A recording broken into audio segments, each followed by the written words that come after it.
The next is how to set up metrics. How many of you are using Google Analytics as your primary metrics product? Raise your hands. Okay. You are doing it wrong. Yes. So setting up metrics is something that's like super important very early in your company, because it's how you know whether your product is being used or not. And it's one of the number one sources of new product ideas and inspiration. So Google Analytics, I would say, is a great product for knowing how many people came to your website today and how many pages they viewed, which used to be relevant and is not really relevant anymore, and where they came from. What it's not a great product for is identifying what people's actions were when they were using your product. Did they click this button? Did they see this screen? How long were they on the page for before they did something else? Did they leave something in their cart? For all of those things, you want an events-based metrics product. Mixpanel, Amplitude, Heap. I think we've funded like 50 of them. There are like 100 of them out there. You should be using one of them.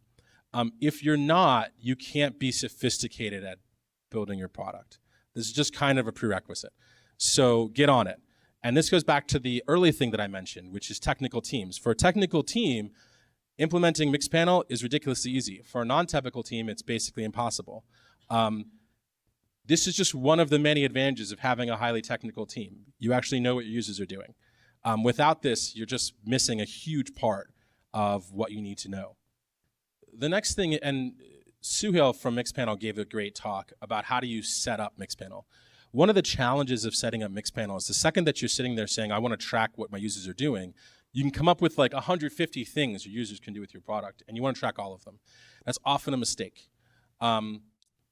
If your analytics product has got too many analytics in it in the beginning, it will be hard to use. And part of what you're doing, if you've never used a product like Mixpanel before, is learning how to use it. And most importantly, teaching your employees and your co-founders how to use it. Because this product should be a product that everyone in your company understands how to use. Because everyone in your company should understand how the product is functioning. This is not something that like the CTO uses and creates reports from. This is an interactive product that everyone can use. So to start, pick 5 to 10 simple stats. Let's take Instagram as an example, right? If I went to pick 5 to 10 simple stats for Instagram, let's say opened the app, created an account, took a photo, applied any effects, shared the photo. That's probably all I need in the beginning, right? I mean, the number one mechanism for Instagram is taking a photo and sharing it.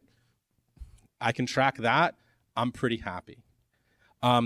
The other thing that I will warn you about is that if your product is good, the naming conventions for these stats are going to become very important, because one day there will be 100 or even 1,000 stats you track. So think a little bit ahead of time and don't name something that only you'll understand. Make sure that if your company's good, many, many people will have to look at these stats. Make measurement a part of your product spec. Oftentimes, when I talk to founders, they say, we built it on this release and we'll add the measurement some point in the future. I don't understand how that works. You build something you want people to use, but you're not incorporating the measurement that tells you whether people are using it. That doesn't work. Building measurement is part of a product spec. So when you spec out a product, you better spec the stats you expect to be tracking, and you should also spec the stats that you think are going to improve when you're building that product. That should be part of the spec. It should be part of the first release. Otherwise, you're flying blind. And this is just countless times at Justin TV, this has screwed us.